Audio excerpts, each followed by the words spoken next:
Joyeux anniversaire. À toi. Joyeux anniversaire. À toi. Oui, vous devinez quoi? Aujourd'hui, c'est l'anniversaire de Jean-Michel Trogneux. En d'autres termes, joyeux anniversaire, Brigitte Macron, première dame Brigitte Macron. Je suis tellement excitée de plonger là-dedans, de présenter au public qui est exactement Jean-Michel Trogneux, où il se trouve. Il est temps de commencer cette partie de la série. Alors, bienvenue de nouveau dans notre série Devenir Brigitte.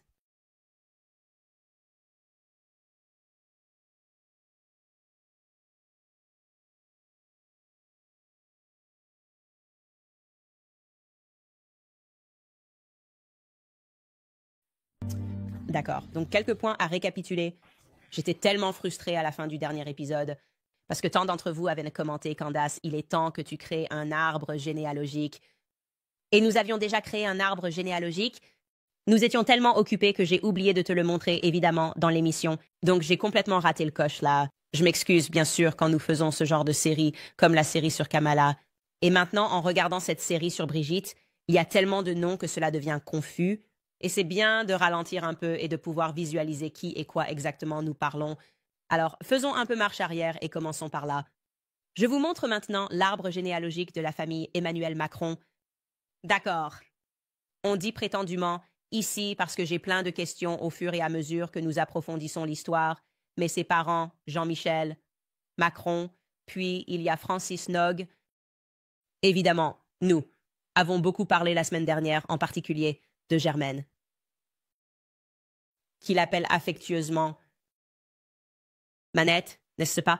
C'est elle qui a partagé cet amour pour les livres centrés sur les pédophiles avec son petit-fils. Elle est, comme nous vous l'avons mentionné la semaine dernière, le seul membre de la famille qu'il inclut dans ses histoires d'enfance tout au long de son autobiographie qui s'intitule Révolution.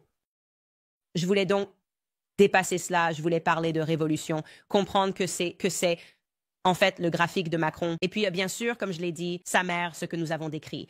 Dans l'épisode de la semaine dernière, ou il y a quelques jours, l'épisode, c'était que le docteur Francis Nog, sa mère, quand elle a été présentée pour la première fois au monde, elle a été présentée comme pédiatre, qui aidait d'une certaine manière le bureau de la sécurité sociale.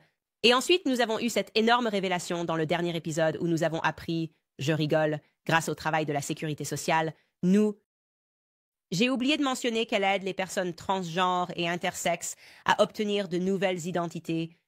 Je veux dire, c'était un détail majeur. Majeur. Je veux dire, c'est vraiment explosif. Et il est important que vous vous en souveniez au fur et à mesure, car cela signifie que la famille immédiate de Macron était impliquée dans l'aide aux personnes ayant des problèmes de genre pour devenir quelqu'un d'autre. En d'autres termes, il facilitait l'émission des identités gouvernementales qui permettaient aux gens de se débarrasser légalement de leurs anciennes identités et de leur véritable sexe biologique. Nous devons nous réveiller au fait que c'est la réalité du monde dans lequel nous vivons aujourd'hui. Alors, qu'est-ce que c'est? Quelles en sont les implications? Faisons juste une pause là. Quelles sont les implications si je décide, d'accord, je suis Candace Owens? Non, j'ai l'impression en fait que je suis née homme. Et donc, je vais changer mon nom. Je vais changer mon nom en Jean-Michel Trogneux. D'accord? Et puis, quelqu'un sort et dit, vous savez, Candace Owens est cette personne. Puis-je donc les poursuivre pour diffamation en disant que je suis Candace Owens si j'ai légalement changé mon nom en Jean-Michel Chagnaud? Est-ce que cela devient la base d'une poursuite en diffamation si vous êtes capable de vous débarrasser de votre identité? Je veux que vous réfléchissiez à cela au fur et à mesure que nous avançons dans cette série. Il est très important de se rappeler cela, que sa mère s'occupait de cette capacité au bureau de la sécurité sociale. Je devrais aussi ajouter ici qu'ensuite, de manière choquante, lors d'une interview très rare, sa mère a accordé à une journaliste nommée Gail Chakaloff. Elle écrivait une biographie sur le couple Macron. La biographie s'intitulait Juste nous deux. Et elle a parlé avec sa mère et sa mère a dit quelque chose de très étrange. Elle a dit, je cite, et c'est dans ce livre, pour moi, Brigitte n'est pas une belle fille. Excusez-moi. Qu'est-ce que ça veut dire? Brigitte est mariée à votre fils. Elle était mariée à votre fils depuis très longtemps. Elle est tombée amoureuse de votre fils quand votre fils avait 14 ans. Que veux-tu dire par là pour moi? Elle n'est pas une belle fille. Quelle en est l'implication? Que pourrait-elle être d'autre? Que pourrait-elle être d'autre pour vous, la première dame? Donc, on va juste laisser ça là. D'accord, maintenant, jetons un œil à l'arbre généalogique de la famille Brigitte Macron. D'accord. Nous avons D'autres choses importantes à retenir. Donc, vous avez Brigitte qui aurait été mariée pendant 32 ans à ce gars, André, Louis, Osier, et ils auraient eu 3 enfants, Lawrence Osier, Sébastien Osier et Typhon Osier.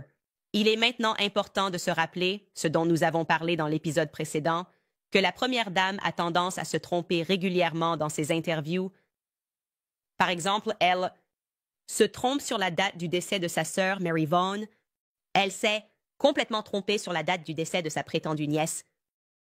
Et nous commençons à penser à cela comme à une stratégie plutôt qu'à autre chose. Ce n'est pas juste une question d'oublier des dates, c'est parce que vous essayez d'embrouiller le public et une grande indication de.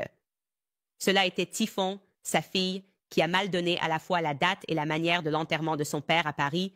Match Magazine, magazine hebdomadaire. Comment est-ce possible? Rappelez-vous, nous en avons parlé. Nous pouvons ressortir ce graphique. Un mystère très étrange concernant ce personnage d'André Louis Osier. À quel point c'était bizarre, nous ne pouvons pas le souligner assez. Nous apprenons cela de son premier cousin, d'accord? Il avait un premier cousin nommé John, Louis Osier, et c'est là que cela est devenu vraiment confus pour certaines personnes. Il y avait un premier cousin, et ce premier cousin, puis a décrit qu'en gros, il avait poursuivi les journalistes ou en le méprisant dans la photo de mariage. Ce premier cousin s'est alors fâché parce que le palais de l'Élysée l'a un peu poussé à la poursuivre pour diffamation, en faisant semblant de vouloir se joindre à la plainte. Mais ensuite, Brigitte Macron a refusé de simplement dire « Remettez cette photo. » Ouais, c'est moi sur la photo de mariage. Elle a refusé de faire cela et s'est un peu retirée. Et donc, il n'était pas content de cela. Il n'était pas content. Il se sentait utilisé par le palais de l'Élysée. Il s'est confié à un journaliste et nous dit des choses vraiment étranges concernant l'enterrement de son cousin, concernant les funérailles de son cousin, concernant la crémation de son cousin, principalement. La chose la plus étrange étant que le palais de l'Élysée était impliqué. D'accord. Il voulait s'assurer que ces funérailles se déroulent comme un voleur dans la nuit. Il ne voulait pas que le public apprenne cela. Et ils l'ont vu franchir la ligne d'arrivée. Et pourtant, malgré cela, Brigitte Macron n'a pas assisté aux funérailles de son prétendu ex-mari. Jusqu'à 32 ans, le prétendu père de ses enfants. Nous voulons nous assurer qu'il soit enterré, d'accord? Mais nous n'allons pas nous montrer, ni moi ni le président ne allons nous montrer. Et puis Typhon va juste faire une énorme erreur dans Paris Match et dire « J'ai enterré mon père le 24 décembre. » Et puis on apprend « Non, il a en fait été crématisé le 28 décembre. » Et c'était 1 an auparavant. Et c'est la photo que tu utilises parce que tout a été détruit. D'accord, c'est fou. Donc, oui, rappelle-toi que nous avons appris cette information, pas d'un théoricien du complot. Nous avons appris cela du cousin, John, Louis, Osier, le cousin d'André, d'accord? Celui qui a réussi à poursuivre Natacha Ray pour diffamation parce qu'elle a supposé à tort que c'était lui, d'accord? Ce que nous savons et que nous avons confirmé dans l'épisode précédent, c'est que cet homme, et nous pouvons vous montrer à nouveau sa photo d'obituaire, parce qu'il n'existe pas d'autres photos de lui, de la photo de mariage à celle-ci, toute sa vie a été détruite. Mais ce que nous pouvons vous dire, c'est qu'il a en fait existé. Ils ont menti sur l'endroit où il travaillait, à quelle banque il travaillait, encore une fois, des tonnes de petits mensonges pour envoyer les gens dans des impasses afin qu'ils puissent faire une erreur. Mais ce que nous ne pouvons pas vous dire, c'est ce qui lui est réellement arrivé. Nous ne pouvons pas déterminer ce qui lui est arrivé sur la base du témoignage de son premier cousin, car cela dépend de si vous croyez ou non sa partenaire, la femme qui était à ses funérailles, qui a affirmé qu'elle avait trouvé des billets pour l'Afrique dans sa poche, qu'il avait vidé tous ses comptes bancaires. Et si vous pensez potentiellement, ou vous pourriez dire, et ou si vous croyez, le journaliste de Paris Match qui a ensuite écrit cela, André a en fait passé les derniers jours de sa vie dans une unité psychiatrique, gardée par nul autre qu'Alexander Benalla. Maintenant, il faut qu'on parle de ce gars, d'accord? Parce qu'il est important. Il est très important parce qu'il est apparu, en fait, plusieurs fois, mais nous devrions creuser en profondeur pourquoi cela. Cette accusation particulière est importante parce qu'il est intéressant de constater que malgré le fait qu'ils aiment poursuivre les gens, ils ne sont jamais allés après ça. Un journaliste qui a affirmé qu'Alexandre Benalla, l'ancien chef de cabinet adjoint d'Emmanuel Macron, gardait, pour une raison ou une autre, une unité psychiatrique porte d'André. Donc, nous savons pour un fait que Le palais Elisa était impliqué au moins dans ses funérailles. Et ce journaliste met cela, donc je pense qu'on devrait explorer ça. Nous devrions parler de ça, Alexandre Benalla, parce que ce n'est pas une mention subtile de la part d'un journaliste. D'accord? Nous avions d'abord mentionné Alexandre Benalla dans l'épisode d'introduction, quand nous vous avons parlé d'une sorte de, je ne sais pas comment le décrire, comme un syndicat, presque de pédophiles. Ce sont ces pédophiles accidentels autour desquels Emmanuel Macron se retrouve constamment. D'accord? Nous avons mentionné Olivier Duhamel. C'était l'homme qui a été accusé par sa belle-fille d'avoir molesté son frère jumeau quand il avait 13 ou 14 ans. Elle a écrit cela dans un livre. Et, au fait, comme le délai de prescription était écoulé, il n'a jamais été traduit en justice. Mais il a admis que c'était vrai, qu'il avait en fait abusé sexuellement de son fils adolescent. Eh bien, l'une des choses qui l'a aidé, parce qu'il était si proche d'Emmanuel Macron, c'est qu'il l'a aidé quand il s'est retrouvé dans de beaux draps, sur ce qui est devenu connu en France sous le nom de Affaire Benalla, c'est-à-dire Alexandre Benalla, le directeur de cabinet adjoint. D'accord. Et maintenant, pour une raison ou une autre, comme je l'ai dit, nous n'en avons aucune idée. Pourquoi ce journaliste a mentionné, mais a dit qu'Alexandre Benalla gardait le service psychiatrique. Donc, je vais vous montrer à nouveau Alexandre Benalla pour que vous puissiez le garder en tête, malgré son extrême jeunesse. Je veux être clair. Il n'a aujourd'hui que 33 ans.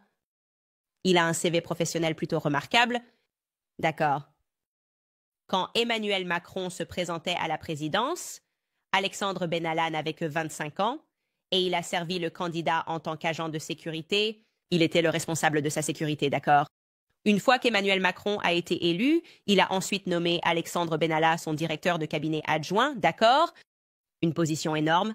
Peux-tu imaginer avoir 25 ans et entrer à la Maison-Blanche, au palais de l'Élysée? On a ensuite découvert que ces deux-là avaient une relation incroyablement proche, si proche qu'Emmanuel l'a emmené en voyage de ski avec lui et sa famille, pas en tant que sécurité, mais comme si tu faisais partie de la famille lors d'un voyage de ski. Et même plus proche que ça, Emmanuel Macron a permis à Alexandre Benalla, ce gamin de 25-26 ans, en gros, de s'installer au Palais national de la République française. D'accord, il vivait au Palais de l'Alma.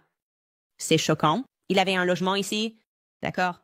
Alors que se passe-t-il ici? Imaginez que vous avez 26 ans. Tu vis dans un palais? Et, je ne sais pas, je me dis qu'il a dû fournir une sécurité incroyable au président. Il a dû rendre quelques services au président. D'accord. Quand tu creuses dans son passé, tu apprends ça. Quand Benalla avait 23 ans, il avait été accusé puis acquitté de violence contre une femme. D'accord. Dans la mesure où elle a dit qu'elle était devenue incapable de travailler. Mais comme je l'ai dit, il a été acquitté et ensuite il est devenu le responsable de l'équipe de sécurité d'Emmanuel Macron. Puis, quand Emmanuel Macron était président, un énorme scandale a éclaté qui est devenu connu sous le nom de l'affaire Benalla. En 2018, lorsque son directeur de cabinet adjoint a été surpris, sur caméra, déguisé en policier, en train de frapper des manifestants dans les rues de Paris. Je ne rigole pas. D'accord. Lamont, je t'ai dit, c'est comme le New York Times français a révélé l'histoire. Ils avaient des images de lui. C'était sans aucun doute Benalla, qui se faisait passer pour un policier et qui frappait un jeune manifestant dans la rue. Et ensuite, une deuxième vidéo est apparue, publiée sur Twitter, montrant Benalla attrapant une manifestante par le cou et l'entraînant. En fait, je vais demander à ma productrice Skylar si nous avons pu récupérer ces images. OK, super. Laissez-moi vous montrer quelques-unes de ces images. C'est juste pour vous faire comprendre ça. Ce que vous voyez, c'est un directeur de cabinet d'un président en train de frapper un manifestant. Il va entrer là-dedans en uniforme de police. C'est lui. Regardez ça.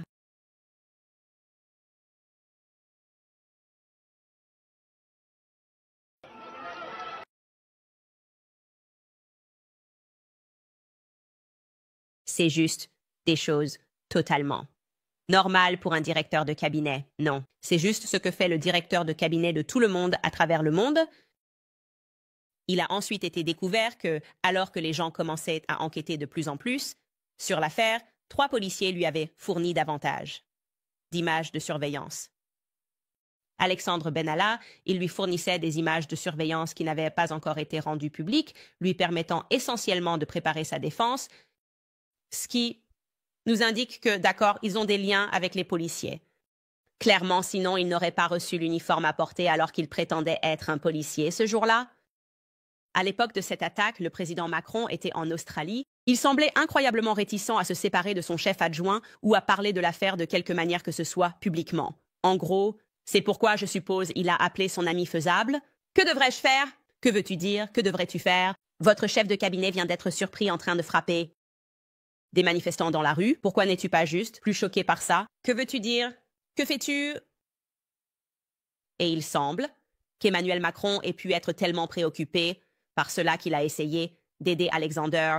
Alors, pourquoi fais-je cette supposition? Encore une fois, c'est une supposition, pas un fait.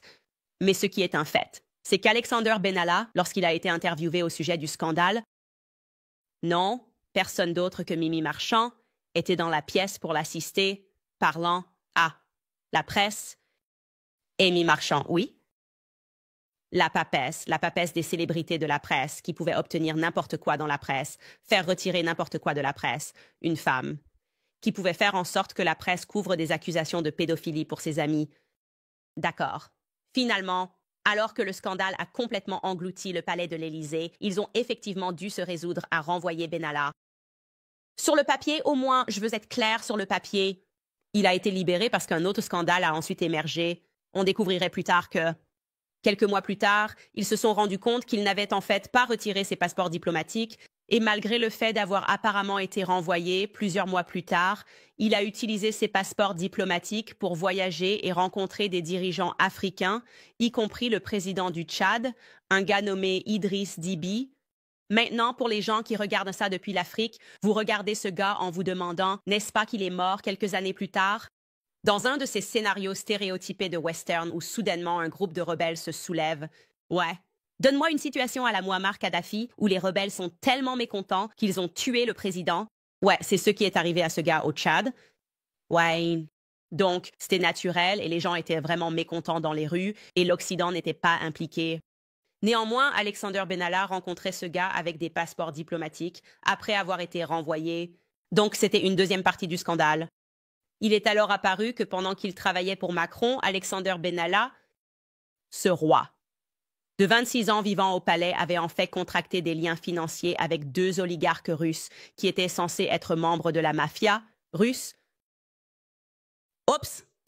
Encore une fois, je suppose que tout le monde autour de moi est accusé d'être soit un criminel, soit un pédophile. Et alors, je suis sûre qu'Emmanuel Macron est toujours si innocent dans tout ça. Brigitte, ça leur arrive tout le temps. Ils essaient de s'entourer de bonnes personnes, les gars. Ils essaient vraiment de s'entourer de bonnes personnes. Je jure que c'est tout le monde autour d'eux. Ce n'est tout simplement pas eux. Je pense qu'on devrait vraiment jeter un œil à ce syndicat extraordinaire qui émerge autour d'eux, parce qu'on a déjà couvert beaucoup de ces personnes. Donc, Michel Marchand, évidemment, c'est la pape là-haut à gauche dans les médias français. On sait qu'elle a été impliquée dans des affaires louches. Elle a été expulsée pour falsification, extorsion, tout ce que tu veux. Elle en a été accusée. Une femme qui, d'après ce qu'on comprend, avait la capacité, la seule personne par laquelle les gens devaient passer pour obtenir des photos, du passé de la première dame. Elle possède Best Image, d'accord? Et tu me dis que c'est la seule personne qui peut produire des images du passé de Brigitte Macron avant qu'elle ne devienne professeure ou enseignante? Ça semble un peu suspect. Ensuite, en dessous d'elle, nous avons Bernard Arnault, l'homme le plus riche du monde parce qu'il contrôle LVMH. On a mentionné son gendre, Xavier Niel, qui était le lien, l'intermédiaire entre Mimi Marchand et le couple présidentiel. Mais je veux que tu saches aussi que LVMH possède Paris Match. D'accord, c'est là qu'elle met toutes ces images retouchées. Je dirais des images retouchées de Brigitte pour que tout le monde pense qu'elle est jeune, séduisante et irrésistiblement belle. Elle travaille là-dessus. Ensuite, nous allons nous diriger vers le coin supérieur droit. Nous avons mentionné Nicolas Ghesquière. C'est la personne qui habille la première dame, également sous l'empire LVMH, celui qui met des personnes transgenres, partout où il le peut. Honnêtement, vous devriez juste googler Nicolas Ghesquière pendant votre temps libre. Parce que nous n'avons même pas effleuré la surface en ce qui concerne son engagement envers la cause trans et amener tous ces modèles trans et les mettre sur le podium en essayant de trans, tout. Mais je suis sûre que Brigitte Macron est exactement qui il dit qu'il est. Et juste, je ne sais pas, il veut juste habiller Brigitte Macron pour une raison ou une autre, c'est ce que c'est. Ensuite, bien sûr, comme nous l'avons mentionné, la mère d'Emmanuel Macron, Françoise Nog, que nous savons être, concernant son travail pour essayer d'obtenir de nouvelles identités pour les personnes qui souffrent de problèmes d'identité et en passant, c'est légal. C'est légal maintenant, d'accord? Et ensuite, en bas, nous avons, comme nous venons de le discuter, Alexandra Vanala. Alors, il suffit de rassembler tout ça, d'accord? Avec la falsification, l'extorsion. Et surtout, avec l'accès à une femme qui peut faciliter le changement d'identité, il ne suffit pas pour quiconque enquêtant sur cette affaire de poser des questions comme « Est-ce que c'est Brigitte Trognaux ?» sur la photo de mariage. Vous remarquerez que nous n'avons pas posé cette question lorsque mon équipe juridique est intervenue. Nous n'avons pas dit « Est-ce que c'est Brigitte Trognaux sur la photo de mariage ?» Nous devions plutôt poser quelque chose de plus spécifique. Est-ce que c'est l'actuelle première dame de France, Brigitte Macron, sur cette photo de mariage? D'accord. Et c'est à ce moment-là que le couple devient vraiment silencieux. Ils ne veulent pas répondre à ces questions. Vous comprenez ce que je veux dire ici, d'accord? Parce que nous pouvons confirmer qu'il s'agit bien d'une photo, d'une femme nommée Brigitte Trognaux sur cette photo de mariage. Où se trouve Brigitte? Nous ne pouvons pas le confirmer car la première dame refuse de répondre. Elle a une belle-mère qui aide les personnes transgenres à obtenir de nouvelles identités. Donc, vous devez essentiellement comprendre cela. Vous pouvez simplement prendre le nom de quelqu'un. Vous pouvez devenir quelqu'un d'autre en un instant. Maintenant, légalement, quand vous devenez transgenre, d'accord? Cela nous amène à Jean-Michel Trognaux. Et nous devons évidemment parler de lui. C'est le frère de Brigitte Trognaux. Aujourd'hui, c'est son anniversaire. Joyeux anniversaire, Jean-Michel Trognaux. Il est vraiment important que nous apprenions à son sujet. Un gars qui était si proche de sa sœur, deux personnes différentes. Sa sœur, Brigitte Trognaux, l'a choisi comme témoin à son mariage. Mais ensuite, il a complètement disparu des mentions lorsque la première dame, Brigitte Macron, est arrivée au pouvoir. Il semblait y avoir une intention de laisser cette personne passer entre les mailles du filet, malgré tout ce qui était écrit sur sa famille et d'où elle venait. Il n'y a eu aucune mention de Jean-Michel Trognaux. C'était le chien qui n'aboyait pas. Nous allons parler de lui. Nous allons laisser ce chien aboyer. Mais d'abord, je vais faire une petite pause ici pour vous rappeler certains de nos sponsors incroyables. Tout d'abord, l'épisode d'aujourd'hui est sponsorisé par Momentus. Quand l'objectif est notre santé et la capacité de vivre mieux ou plus longtemps, il y a quelques éléments non négociables. L'un d'eux est la qualité. Et quand il s'agit de suppléments destinés aux performeurs de haut niveau, personne ne le fait comme Momentus. Ils investissent dans une certification NSF, ce qui signifie que chaque lot est testé pour les métaux lourds, les additifs nocifs et l'exactitude des déclarations sur l'étiquette. Momentus est de confiance pour les 32 équipes de la NFL et les diététiciens universitaires à travers le pays. Momentus croit en l'importance de maîtriser les bases avec une cohérence écrasante, puis de créer une routine basée sur vos objectifs individuels. Et par base, ils entendent la protéine et la créatine. Momentus se fournit en créapure, la forme la plus pure de créatine monohydrate disponible, et c'est un impératif absolu pour une performance physique et cognitive optimale, tant pour les hommes que pour les femmes. Alors essayez-les aujourd'hui en visitant livemomentus.com et vous bénéficierez de 20% de réduction si vous utilisez le code Candice. C'est livemomentus.com avec le code promo Candice. Aussi, je vous dis tout le temps, quand vous buvez du café, autant faire du bien en buvant votre café. Alors, je veux vous parler de 7 Weeks Coffee, car c'est la société de café Pro-Vie d'Amérique qui a pour mission de financer le mouvement Pro-Vie, une tasse de café à la fois. Si vous vous demandez pourquoi il s'appelle 7 Weeks, c'est parce qu'à 7 semaines, un bébé a la taille d'un grain de café, et c'est à ce moment-là qu'un battement de cœur est clairement détecté lors d'une échographie. Ils donnent 10% de chaque vente pour soutenir les centres de soins de grossesse à travers le pays.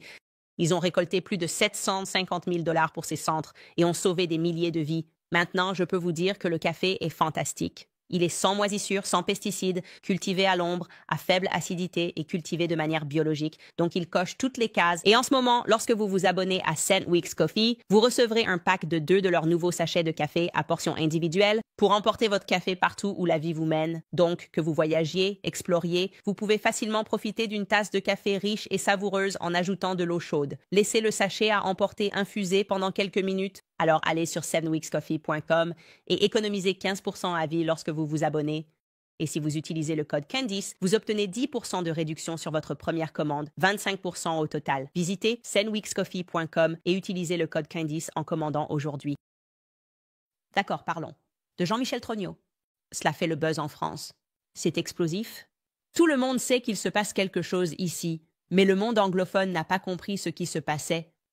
Et il y a beaucoup de questions, même dans le monde francophone. Ils ne comprennent pas pourquoi Xavier Poussard n'a pas été poursuivi pour diffamation alors que Natacha Ray l'a été. Quelle est la différence? Xavier Poussard m'a toujours dit très clairement que sa grande avancée est due au travail de Natacha Ray. Elle est venue le voir et a d'abord dit « Comme ça, c'est Jean-Michel Trognot. J'ai travaillé là-dessus. » Alors, où est-ce qu'elle a raté le coche et où est-ce qu'il ne l'a pas raté? Et c'est là que ça devient vraiment intéressant. Et c'est pourquoi il était si important pour moi de ralentir ça. Pour vous, nous parlons de deux individus différents. Jean-Michel Trognot et sa sœur Brigitte Trognot. Ce que vous devez savoir sur Jean-Michel Trognot, c'est qu'il est né le 11 février 1945. Et en ce qui concerne son existence, il n'y a pas de doute. En fait, c'est un contraste frappant avec le fait d'essayer de se pencher sur Brigitte Trognot. Contrairement à sa sœur, Brigitte Trognot, qui, comme son mari, semble avoir presque toutes les traces de son existence magiquement effacées, détruites. Vous ne pouvez pas mettre la main sur des documents, en fait. Brigitte Trognot, la personne qui prétend être au palais de l'Élysée en tant que Brigitte Macron, on pourrait penser qu'il serait très facile d'obtenir des photos d'école d'elle. Vous ne pouvez pas les obtenir. Xavier Poussard a traversé des procédures judiciaires pour obtenir un annuaire qui devrait être fourni par la loi. D'accord. Elle est allée au Sacré-Cœur, Sacre-Croix. J'espère que je le dis bien en français. Sacre-Croix. Et ils sont censés te donner l'annuaire pour que tu puisses voir une photo. Malgré cela, l'école refuse de le faire. Alors, pourquoi une école refuserait-elle de te donner une photo de la première dame? De la première dame en grandissant?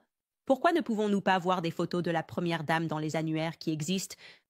Pourquoi ne pouvons-nous pas la voir à l'école primaire, au collège, au lycée? Pourquoi est-il impossible de rassembler la moindre trace de l'existence de Brigitte Trognot? Et c'était aussi difficile, mais pas impossible, de recueillir des choses sur Jean-Michel Trognot. Et nous avons pu reconstituer une chronologie très claire de son existence jusqu'à ce qu'il tombe un peu comme par magie dans l'oubli. Donc nous allons... Je vais te guider à travers cette chronologie, d'accord? Jean-Michel, comme je te l'ai dit, est né en 1945. Nous savons donc qu'il commence à fréquenter une académie jésuite. Nous avons plusieurs photos de lui à l'Académie jésuite, et je vais vous montrer l'une d'elles, je crois, que nous avons ici. Ouais. Donc, si tu regardes là en bas à droite, tu verras que c'est Jean-Michel Trognot. D'accord? Et comme je l'ai dit, je vais garder certaines des photos que nous avons parce que Xavier Poussard va être notre prochain épisode, cette interview, et ce qu'il a réussi à obtenir est explosif. Et je ne veux pas lui gâcher ça. Revenons à notre chronologie. En 1953, sa petite sœur, Brigitte Trognot, est née. Ensuite, nous savons, comme je l'ai dit, qu'il a continué à fréquenter cette académie jésuite.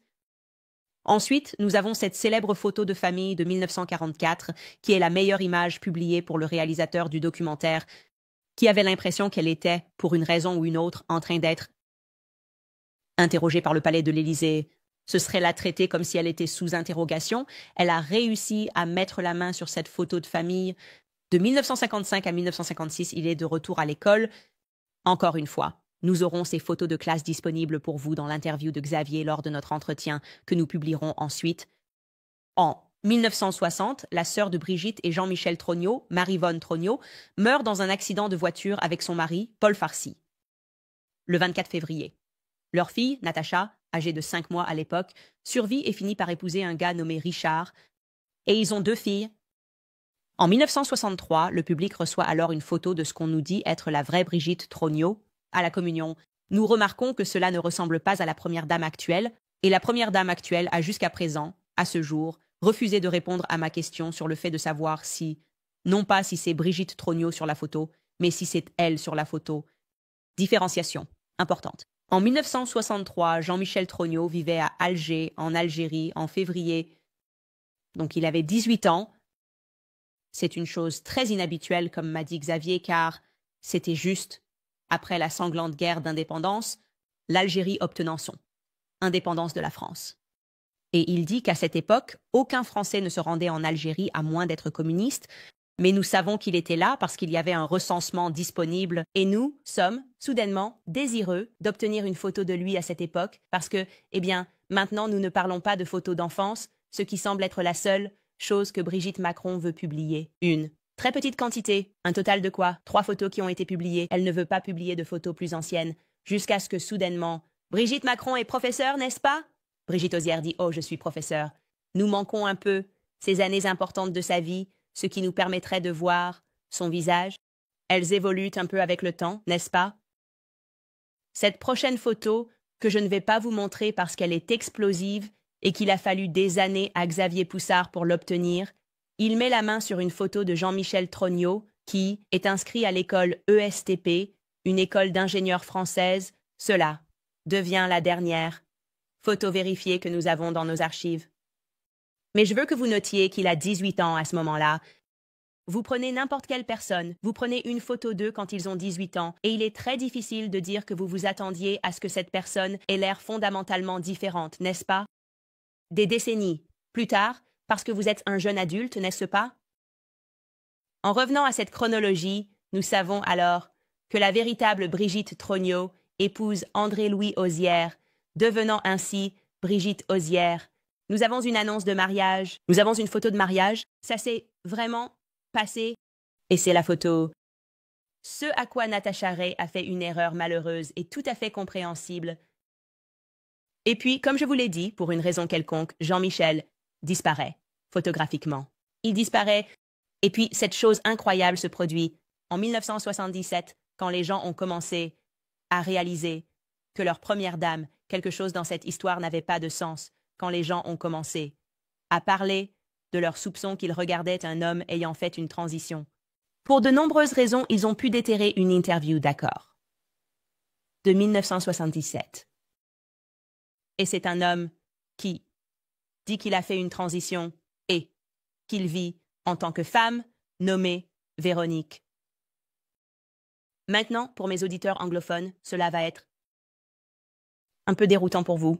Donc, je vais vous expliquer pourquoi c'était si explosif. Chaque personne qui parle, vous pouvez changer votre nom. Vous pouvez essayer de parler dans un ton différent, mais vous avez des tics, vous savez, presque. Des choses que vous dites sans même réaliser que vous les dites, des mots sur lesquels vous pourriez compter. Et pour la première dame Macron, ce tic, pour ainsi dire, c'est « elle dit », c'est-à-dire « n'est-ce pas », c'est-à-dire certaines personnes pourraient dire comme, vous savez, comme j'allais genre au magasin et genre, son tic, c'est-à-dire. Donc, nous avons cet individu qui apparaît mais ne montre pas son visage. C'est évoqué dans cette émission de talk show en 1977 où il dit que son nom est Véronique et qu'il a fait une transition et la personne a exactement la même voix que l'actuelle première dame de France et le même tic. Et bien sûr, à l'époque où la première dame faisait toutes ces interviews, elle n'a jamais pensé que le public allait fouiller cette vieille interview de cet individu transgenre dans une émission de talk show disant « c'est-à-dire, encore et encore ». Alors, je vais jouer un petit extrait de cette interview. Bien sûr, c'est en français, donc cela ne signifiera rien pour les auditeurs anglophones. Mais ensuite, je vais vous lire la transcription parce qu'il y a d'autres coïncidences importantes qui se sont produites. Écoutez bien. Je pense qu'il n'y a pas de transformation, car la psyché est déjà féminine, et l'individu, dans ce cas, moi, est déjà préparé à ce genre de mutation par nécessité. Dans ce sens, nous nous sentons comme des femmes, et nous régularisons une situation sans plus. Il n'y a pas de mutation, il y a une régularisation. Vous êtes devenues complètement des femmes, alors depuis combien de temps avez-vous été opérées? Je n'aime pas vraiment l'expression devenir complètement des femmes, c'est-à-dire que nous devenons une sorte de femmes qui peuvent copuler. Mais nous ne pouvons pas procréer au-delà des problèmes juridiques dont nous parlerons plus tard, c'est-à-dire que cette intégration se fait sans problème au niveau individuel, elle n'existe pas. Maintenant, essentiellement, quelqu'un dans le chat ici vient de dire « c'est sa voix », mais aussi. Quelqu'un a dit dans le chat que ça, on pourrait appeler ça une empreinte vocale. C'est une façon parfaite de dire que c'est une empreinte vocale. Il y a des choses dont tu ne peux tout simplement pas te débarrasser. Mais aussi, même quand tu transformes ton identité, tu as toujours une identité Tu as toujours des intérêts qui ne disparaissent pas comme par magie si tu changes de nom. D'accord. C'est pourquoi je vais te dire ce qu'elle dit dans le script. Candace Owens, même si je change mon nom en Jean-Michel Trogno, cela ne transforme pas mes intérêts. Ça ne me définit pas, j'adore la cuisine italienne. Je ne vais pas soudainement ne plus aimer la cuisine italienne juste parce que je pourrais devenir Jean-Michel Trogno.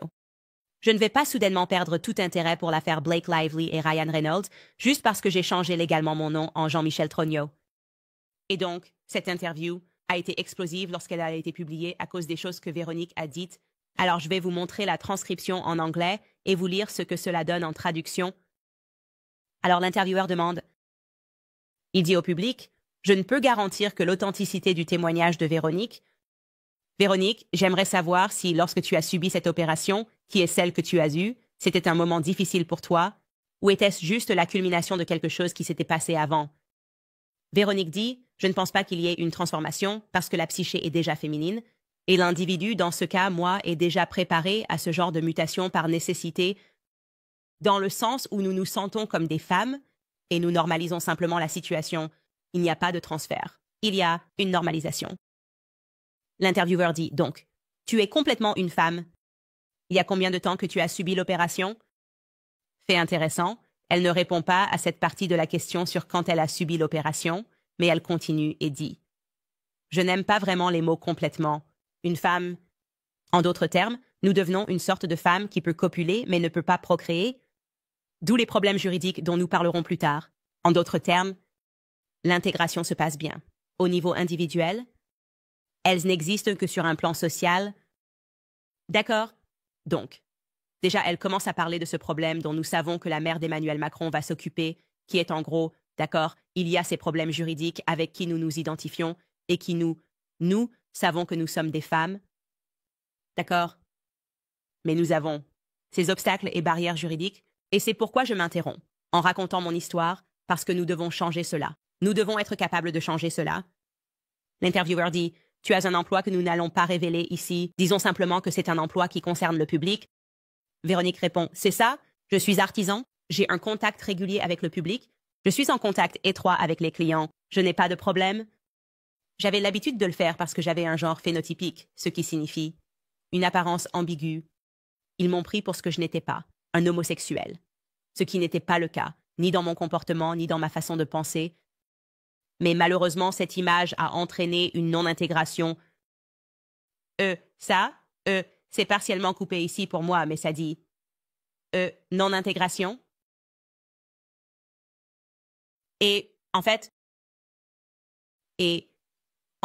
j'ai normalisé une situation pour mon intégration. Et je vis très légalement et honorablement pour des raisons d'état civil. Il est possible de changer votre prénom. Pour un prénom ambigu, c'est très important car cela permet l'intégration ou la pseudo-intégration dans la société, dans le sens où il y a toujours des problèmes, mais ils peuvent être résolus administrativement, par accord mutuel, mais légalement, il n'y a pas de solution, contrairement à toute la législation étrangère, sauf la législation belge, qui est calquée sur la nôtre. L'intervieweur a ensuite demandé « Est-ce que tu sens que tu es maintenant complètement toi-même et que tu n'as plus de problème à t'identifier depuis ton opération ?» Véronique dit « Pour dire la vérité, je n'ai eu des problèmes d'identification qu'envers les autres, pas avec moi-même. Je me voyais comme ce que j'étais, une femme avec un corps qui ne lui appartenait pas. C'est très difficile à concevoir pour quelqu'un qui est à l'aise dans sa peau. J'utilise le terme à l'aise dans sa peau parce que c'est l'image typique, parce que je n'avais pas de problème, mais les gens ont créé des problèmes. Maintenant, je n'ai plus de problème. Pour dire la vérité, cette opération, c'est l'ablation de cet organe inutile dans notre cas, car il est à la fois inutilisable et non utilisé. » Et l'intervieweur lui demande « Est-ce que tu vis seule ?» Véronique dit « Je ne suis avec personne, mais j'ai vécu avec une femme. » Et a conçu cette union, dans le style de George Sand et Chopin. Chopin était probablement une personne transsexuelle. Son style de mélodie, la façon dont il joue, rend cela assez clair. Je pense que l'image qui a été donnée de l'union Rimbaud-Verlon est une image déformée, caricaturale, qui ne correspond pas du tout. C'est très important, d'accord. Elle a ce tic de langage, c'est exactement comme celui de Brigitte McCrown. Si tu parlais français, tu comprendrais ça. Mais elle a aussi mentionné le compositeur musical Frédéric Chopin, ainsi que les poètes gays Paul Véronique et Arthur Rimbaud. Alors, pourquoi est-ce que c'est significatif D'accord, eh bien ces poètes, ils étaient dans une relation homosexuelle. Tu sais, mais la violence, une relation très violente. Donc elle apparaît clairement comme quelqu'un de très éduqué. Ce n'est pas n'importe quelle personne. C'est quelqu'un qui a été éduqué dans les classiques, qui est... Dans cette émission, l'objectif est d'essayer de faire avancer la législation pour faciliter la sécurisation des identités des personnes trans. C'est bien le but de cette apparition, n'est-ce pas? Et comme je l'ai dit, l'objectif d'utiliser quelqu'un qui a cette capacité à communiquer et à parler des hautes arts est de rendre les gens, peut-être le public, plus sympathiques à la cause, n'est-ce pas? Elle dit « J'ai toujours été une femme », ce qui est drôle parce qu'en lisant ça, il y a aussi cette phrase qui résonne dans ma tête, que Brigitte et Emmanuel m'ont écrit dans la première lettre juridique. Ils ont dit « Elle ne te doit aucune preuve qu'elle a toujours été et sera toujours une femme ». C'est une chose très étrange à écrire. C'est presque comme si je le croyais, et donc ça l'est. Et, bien sûr, tu me dois une preuve. Tu vas dire que tu vas me poursuivre devant un tribunal du Tennessee. Tu me devras absolument une preuve si tu vas dire que je t'ai diffamé. Revenons à la mention de ces références classiques concernant Chopin. Le premier couple, lorsqu'il créait sa légende, dans le public, a affirmé avoir déplacé un piano au palais de l'Élysée parce qu'Emmanuel Macron, souvenez-vous, le virtuose, aimait jouer Chopin pour Brigitte et pour Brigitte seulement, donc c'est quelque chose qui compte pour le couple, d'accord? Concernant les poètes homosexuels qu'elle a mentionnés, Paul Verlaine et Rimbaud, Emmanuel Macron, en tant que président, a envisagé de les admettre tous les deux dans le Panthéon. C'est là où ils enterrent tous ces héros français. Et cela a déclenché un énorme débat. Ces personnes devraient-elles, tout d'abord, l'un des amants a tiré sur l'autre et l'autre a dû purger une peine de prison? Serait-ce une bonne chose de les déplacer? Il allait les honorer en les enterrant dans cette structure significative, ce homosexuel. Ces poètes homosexuels et grands en les enterrant dans cette structure significative. Mais ce qui s'est finalement passé, c'est que la famille de Rimbaud a fermement rejeté cet honneur parce qu'il ne voulait pas que son héritage soit réduit à celui d'une icône gay. C'est donc incroyablement fascinant, n'est-ce pas? C'est incroyablement fascinant d'avoir cette personne, Véronique, qui dit et mentionne toutes les personnes que nous connaissons ont cette signification dans leur relation entre Emmanuel Macron et Brigitte. Et elle a, après que quelqu'un a utilisé une analyse vocale par IA, ils ont dit que c'était 100% la même personne. Et, tu sais, je ne connais pas grand-chose à ces logiciels, mais qu'une personne vienne et déclare que c'est 100% la même personne, et que la seule différence est que la voix a vieilli tout en ayant les mêmes tics, c'est beaucoup de coïncidences. C'était majeur, quand cela s'est produit et quand cela a été révélé. Et puis, il y a d'autres choses intéressantes à retenir ici, d'accord? Quand tu replonges, dans la chronologie, Véronique apparaît, on ne sait pas. Quel est le nom de cette personne dans la vie? Ils utilisent ce nom pour cette interview, Véronique. Pas de nom de famille. Nous ne savons rien d'autre. Mais n'oublie pas que cette personne a aussi dit qu'il n'est pas dans une vraie relation, mais qu'il vit avec une femme. D'accord? Véronique dit qu'il vit avec une femme. Eh bien, quand nous replongeons dans notre chronologie de Jean-Michel Trognot, nous découvrons qu'à ce moment-là, Jean-Michel Trognot, après cette interview, épouse une femme. Et ironiquement, son nom est Véronique. Alors, serait-il possible que Jean-Michel ait pris le nom d'une chère amie nommée Véronique, avec qui il vivait et qu'il a ensuite épousée? Nous ne savons pas parce que, bien sûr, il n'y a pas de photo de ce mariage. Il n'y a rien là. Jean-Michel Trognot sur le papier se marie avec une femme nommée Véronique Drouin. D'accord. Et ensuite, ils ont un enfant. Ils ont un enfant en 1982 nommé John Jack. C'est le John Jack qui ressemble énormément à Emmanuel Macron. Et puis, peu de temps après, en 1987, Jean-Michel divorce de Véronique Drouin. Alors, mesdames et messieurs, que se passe-t-il? Sérieusement, c'est quoi ce qui se passe dans cette histoire? Que se passe-t-il? Comment avons-nous ces acteurs qui ne peuvent pas produire d'images de ces événements très pertinents qui se sont déroulés dans leur vie? Tu sais, où est John-Michel Trognot? Tu t'es marié avec une femme? Il n'y a pas de photo de ton jour de mariage? Non, tu as juste décidé de te jeter d'une falaise et d'arrêter d'être photographié? Au même moment où Brigitte Macron, la professeure, la maîtresse, est née soudainement. Plus de photographies pour vous. Que se passe-t-il ici? Pourquoi avons-nous une situation où les écoles, qui sont légalement tenues de publier des photos, je crois qu'en France, après 50 ans, toute personne peut obtenir n'importe quelle photo de quelqu'un qui était à l'école. Non, vous pouvez publier les photos. Pourquoi refuse-t-il? Pour publier des photos de celle qui était censée être la première dame, à l'école primaire, au collège et à l'université. Pourquoi ne pouvons-nous pas obtenir ces photos? Pourquoi les gens doivent-ils passer par les tribunaux et être manipulés pour obtenir ces photos?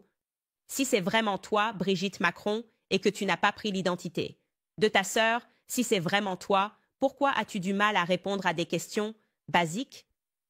Oublier les conspirations? Pourquoi refuses-tu de répondre à des questions basiques tout en essayant de pousser les gens à porter plainte pour diffamation, en attendant que les gens fassent des erreurs?